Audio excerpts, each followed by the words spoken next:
Unsaturated compound कैसी flame देते हैं?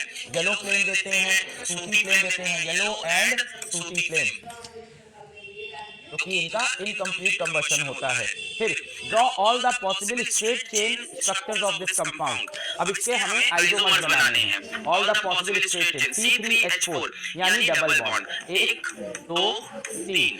अब हमें एक ट्रिपल बॉन्ड, C3H4 मतलब ट्रिपल बॉन्ड, 3 कार्बन और ट्रिपल बॉन्ड, यहाँ लगा दिया ट्रिपल बॉन्ड। हाइड्रोजन लगा दे भाई, इससे 3 वैलेंस सेटिस्फाइड, एक हाइड्रोजन, इसकी चारों सेटिस्फाइड, इसकी 3 खाली है, 1 2 3।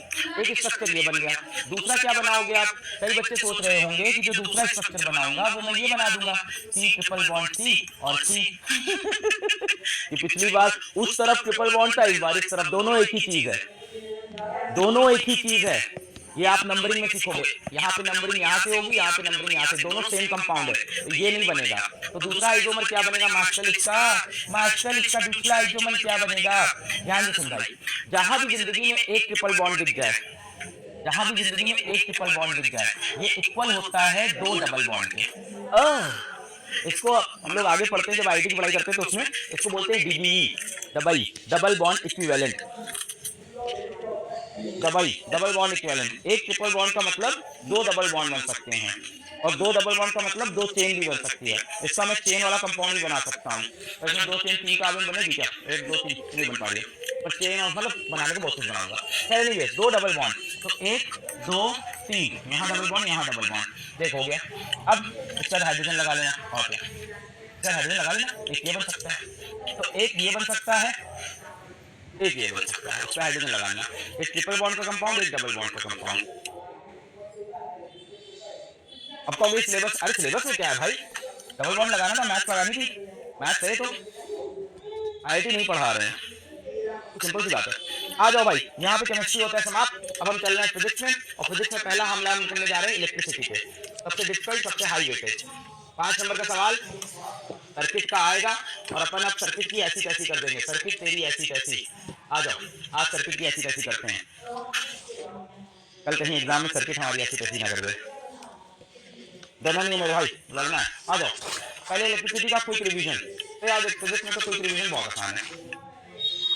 सबसे पहले हमें पढ़ना है Q is equal to IT, है ना, QIT, I is equal to Q/T। Q क्या होता है? चार्ज, I क्या होता है? करंट, T क्या होता है? टाइम।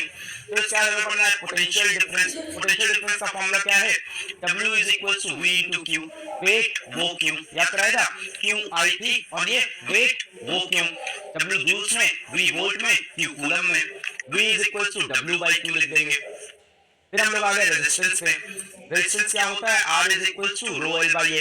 R किसमें होता है? ओम में। रेजिस्टिविटी किसमें होती है? ओम मीटर में, लेंथ मीटर में, एरिया मीटर स्क्वायर में। कई बार हो सकता हो एग्जाम में हमें लेंथ एरिया ना देके क्या दे दे? रेडियस दे दे। रेडियस दे देगा तो फॉर्मूला क्या बन जाएगा?